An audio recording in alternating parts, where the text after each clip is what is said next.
ساتھیوں کے حملے میں قتل ہو جاتا ہے۔ پریزاد قبرستان سے بھی کوچ کر جاتا ہے اور ایک ویران اسٹیشن میں ڈیرا ڈال دیتا ہے، جس میں خانوں اسے کوئی ولی پیر سمجھ کر دعا کا کہتا ہے کہ اس کا پرائز بانڈ نکل آئے۔ اس کا پرائز بانڈ نکل آتا ہے اور پھر لوگوں کو دعا کرانے کا تانتا بن جاتا ہے۔ ان دعا کے لیے آنے والوں میں سکینہ کا بھی شمار ہوتا ہے، جو لوگوں کے لیے دعا کرتی ہے اور سچے خواب دیکھتی ہے۔ پریزاد کی کاملیت مشہور ہو جاتی ہے تو سکینہ پریزاد کے لیے بہت برا خواب دیکھتی ہے، جس کی تعبیر بھی جلد سامنے آ جاتی ہے۔ پریزاد کو پولیس جعلی پیر کی حیثیت سے گرفتار کر لیتی ہے، مگر بعد میں اسے چھوڑ دیتی ہے۔ اس سب کے دوران پریزاد بخار میں مبتلا ہو جاتا ہے۔ پریزاد کی طبیعت دن بدن خراب ہوتی جا رہی ہوتی ہے۔ اب ناول کے اختتام کی بات کی جائے تو ناول کا اختتام انتہائی دل سوز اور دل گرفتہ ہے۔ پریزاد سے عدنان کی ملاقات ہو جاتی ہے اور عدنان پریزاد سے کہتا ہے کہ آپ نے اینی سے محبت پر یقین نہیں کیا۔ آپ نے اینی کی محبت کی پہلی نظر کے امتحان سے خود کو گزارا ہی نہیں۔ وہ آ رہی ہے اور اس پہلی نظر کا سامنا کرنا اس نے آپریشن کرا لیا ہے۔ محبت کی پہلی نظر اور بارش رحمت کی صورت پر پریزاد پر برستی ہے۔ اب پریزاد اور اینی ایک دوسرے کے سامنے تھے اور اینی نے پری سے کچھ سوال کیے۔ اینی کا یہ کہنا تھا کہ وعدے تو آپ نے بہت کیے تھے دوستی نبھانے کے، مگر آپ یہ کیسے بھول گئے کہ میرا آپ سے روح کا رشتہ ہے، اور جب روح کے رشتے جڑ جاتے ہیں تو چہرے بے معنی ہو جاتے ہیں۔ آپ کو مجھ پہ اتنا بھی بھروسہ نہیں تھا۔ یہ وہ لمحہ تھا جب پریزاد کے جسم سے جیسے روح کوچ کرنے کی تیاری کر رہی ہے۔ اس کی ہمت جواب دے رہی تھی اور وہ وہیں زمین پر پڑا بارش میں بھیگ رہا تھا۔ تبھی اینی نے وہیں زمین پر دو زانوں بیٹھ کر اس کا سر اپنی گود میں رکھ لیا اور اسے کہا کہ میں بہت بد نصیب ہوں۔ آپ نے سب سے چھپا کر جس محبت کو اپنے من میں دبائے رکھا، اس کی خبر میرے سوا باقی سب کو تھی۔ ایک بار مجھ سے کہہ تو دیتے، تب میں آپ کو بتاتی کہ آپ میرے لیے کیا ہیں۔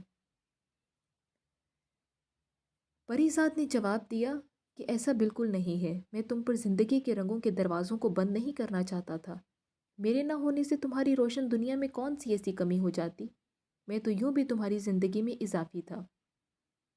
اور تبھی اینی نے کہا کہ پہلے میں خود بھی نہیں جانتی تھی، مگر آپ سے دور ہو کر جانا کہ میری ہر کمی آپ ہی سے پوری ہوتی ہے۔ آپ میری زندگی میں اضافی نہیں بلکہ لازمی ہیں۔ اور یہی وہ لمحہ تھا جب پریزاد نے اینی کا چہرہ تھامتے ہوئے اپنی محبت کا اظہار کیا، اور یہی وہ لمحہ تھا جب پریزاد کی نبض ڈوب رہی تھی، جیسے اس کے کان میں قزا دھیرے سے گنگنا رہی ہو، آس پاس کا شور جیسے دھیرے دھیرے سرگوشیوں میں بدل رہا ہو۔ بارش تیز ہو کر بھی پریزاد کے جسم کو جیسے بھگا نہیں پا رہی تھی، اور اس تیز آندھی میں بھی جیسے اس کا دم گھٹ رہا ہو، اور اینی اس کا سر اپنی گود میں رکھے ہوئے زاروں قطار رو رہی تھی۔ زندگی سمٹ کر جیسے چند لمحوں میں آ گئی ہو۔ جب عمر بھر کی ریاضت اور دعائیں رنگ لاتی ہیں، اسی طرح سے آج عمر بھر کی تپسیا پریزاد کی پوری ہو گئی۔ اب بھلا کس کو جینے یا مرنے سے غرض تھی؟ کتنی صدیاں ایک پل میں جی لی تھیں، جیسے زندگی نے ہر قرض چکا دیا ہو۔ اضافی اور مانگی ہوئی سانسیں بھی جیسے پوری ہونے کو آئی ہوں، اور آس پاس دھیرے دھیرے روشنی کم ہونے لگی اور پریزاد کی آنکھیں جیسے پتھرانے لگیں۔ اور کبھی یہ سنا تھا کہ دھڑکن بند ہو جائے تو دماغ کچھ لمحے زیادہ جیتا ہے، بالکل جیسے پریزاد بھی وہ چند اپنے لمحے جی رہا تھا۔ چاروں طرف ایک عجیب سا شور مچ گیا، لوگ جیسے بین کرنے لگے ہوں،